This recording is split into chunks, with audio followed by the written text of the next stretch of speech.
Bienvenue dans cette séance d'auto-hypnose et de motivation sur la notion d'objectif. Ensemble, on va se focaliser sur la notion d'objectif. Qu'est-ce que c'est un objectif? Comment le rendre attirant et motivant? Parce que normalement, un objectif bien défini, c'est quelque chose qui va vraiment nous attirer, qui va nous pousser, qui va nous donner une énergie incroyable pour passer à l'action. Alors ensemble, dans cette séance d'auto-hypnose, qu'est-ce qu'on va explorer?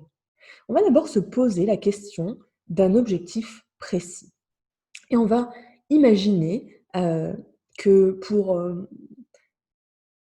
imager, cet objectif, on va prendre la métaphore d'un archer qui regarde au milieu de la cible. Le but, c'est que vous puissiez être complètement connecté à l'endroit dans lequel, vous voulez arriver. Et cet endroit, c'est sans doute un futur. Et on va voir qu'on va se projeter un peu dans le futur. Comment ce sera quand vous aurez atteint votre objectif? Qu'est-ce qui aura changé vraiment? Qu'est-ce qui se sera passé quand vous aurez passé à l'action? Quand vous serez passé à l'action? On peut penser à court terme, à moyen terme, à long terme. Ça dépend des objectifs sur lesquels vous allez avoir envie de travailler.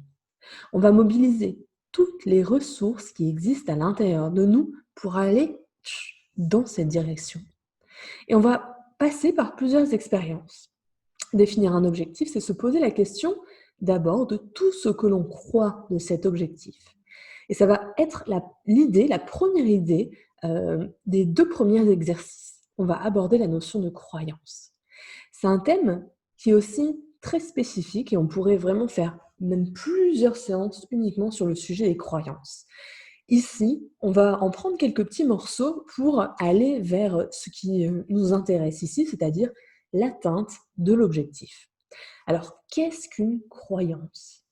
Une croyance, c'est une pensée qu'on pourrait considérer comme étant vraie, alors qu'en fait, elle n'a aucune réalité. En fait, on n'y pense même pas forcément, tellement parfois ça nous semble évident. Et pourtant, ça ne reflète pas la réalité, mais c'est juste un point de vue. Alors le problème, c'est que parfois les croyances ne sont pas vécues comme des points de vue, mais comme des certitudes.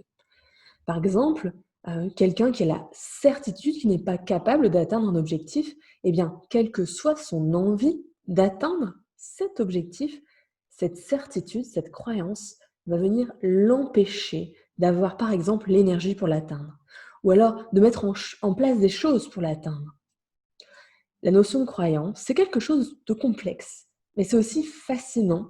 Heu, Quand on commence à étudier un peu l'être humain, on voit qu'il est régi par une multitude de croyances et très souvent, eh bien, elles sont inconscientes. Elles peuvent être culturelles, elles peuvent, venir de notre enfance, de notre éducation, de la société dans laquelle on a vécu. Ça peut être lié à des choses qu'on a expérimentées. En fait, ce sont plein comme ça de petites pensées insidieuses qui vont venir nous atteindre et nous parasiter. Dans le premier exercice, on va scanner les croyances qui sont liées à nos buts, à notre objectif. Donc, si vous avez une envie, un but, un objectif, quelque chose que vous désirez atteindre et est-ce que vous avez en fait les bonnes croyances, les croyances qui vont vous aider pour vous soutenir à atteindre cet objectif? Donc, on va scanner un petit peu tout ça dans cet exercice et on va distinguer qu'il y a des croyances qui aident et d'autres qui limitent. En soi, il n'y a pas de bonne ou mauvaise croyance. C'est juste une histoire de contexte. Et donc, on va se poser la question, est-ce que les croyances que j'ai, que vous avez, par rapport à cet objectif, est-ce qu'elles vous aident ou est-ce qu'elles vous limitent? Donc on va voir un petit peu et ça fait partie des freins qui peuvent nous empêcher, justement, s'il n'y a pas quelques croyances limitantes qui traînent, autour de vous.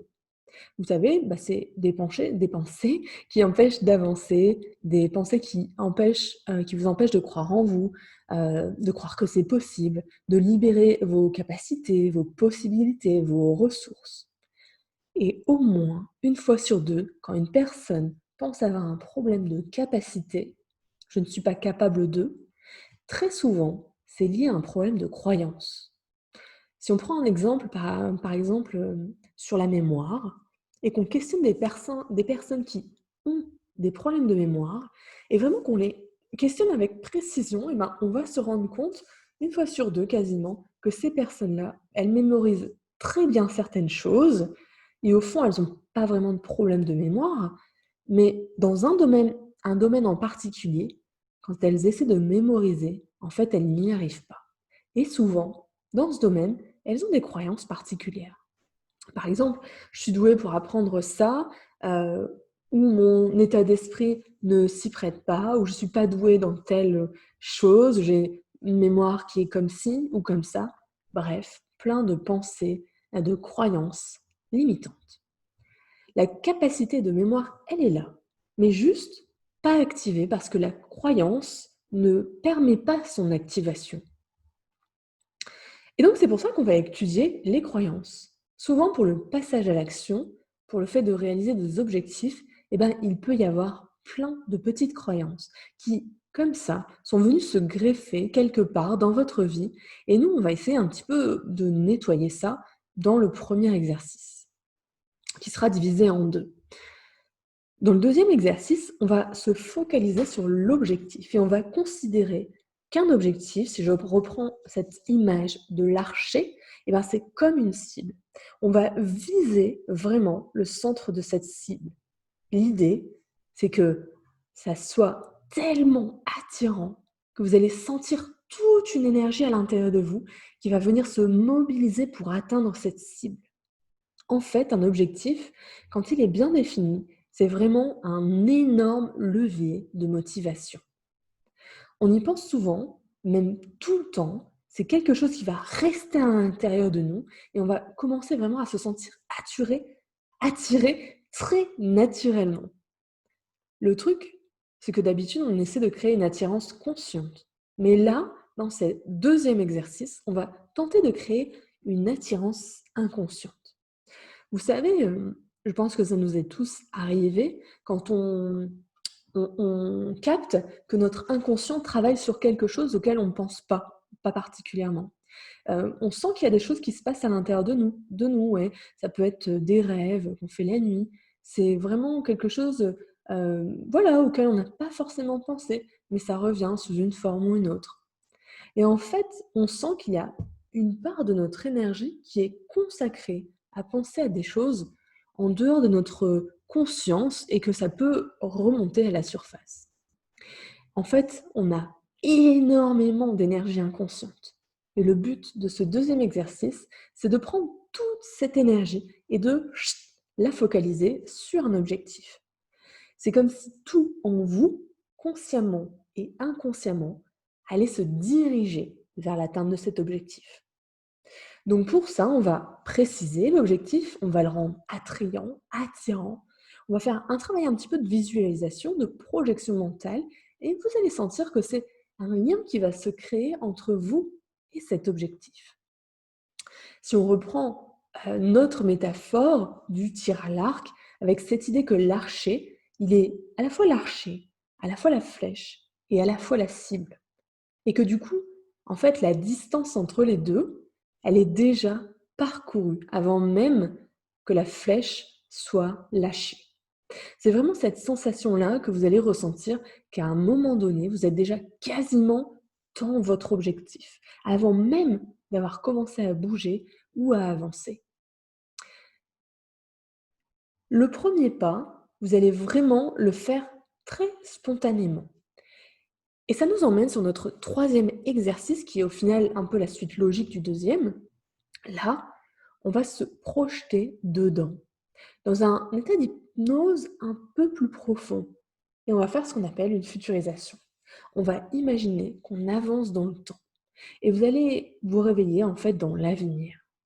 Alors je ne sais pas où se situe votre objectif, la réalisation de votre objectif. Ça peut être 6 mois, ça peut être 1 an ou 2 ans.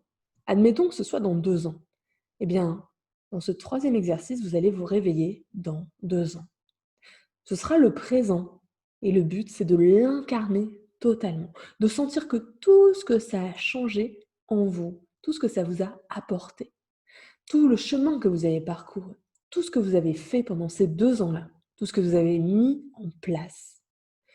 Qu'est-ce que ça a modifié autour de vous, dans votre ressenti, dans votre façon d'être? Vous allez être dans votre objectif réalisé. Vous avez déjà eu le passage à l'action et la motivation, elle a déjà porté ses fruits. Alors vous allez voir, en général, la futurisation, c'est quelque chose de très agréable comme expérience. Parce que vous allez vraiment avoir l'impression d'y être. Et plus l'état d'hypnose va être profond, et plus l'expérience paraîtra réelle, presque comme une hallucination de cet avenir. Et puis vous allez en ramener au présent des ressources, des connaissances et une motivation encore plus grande. Alors parfois, quand on se projette dans l'avenir, eh bien on s'aperçoit qu'il y a des petites choses qu'on n'avait pas anticipées, qu'on n'avait pas imaginées. Et ça nous ramène à une autre séance, notamment sur l'écologie, où en fait, on se rend compte, l'écologie, c'est se rendre compte des conséquences de l'atteinte de notre objectif. Alors c'est possible que pour certains d'entre vous, en arrivant dans le futur, vous vous aperceviez que l'objectif n'a pas été bien corrigé, bien ficelé, qu'il y a encore des résistances. Si c'est le cas, ça pourrait vraiment être intéressant de revenir sur une autre séance pour continuer à nettoyer le terrain avant de revenir sur cet exercice jusqu'au moment où la futurisation devient hyper attirante et agréable. Voilà pour l'ensemble des 3 exercices. Maintenant, je vous retrouve dans le premier audio pour venir tester et vivre cette expérience.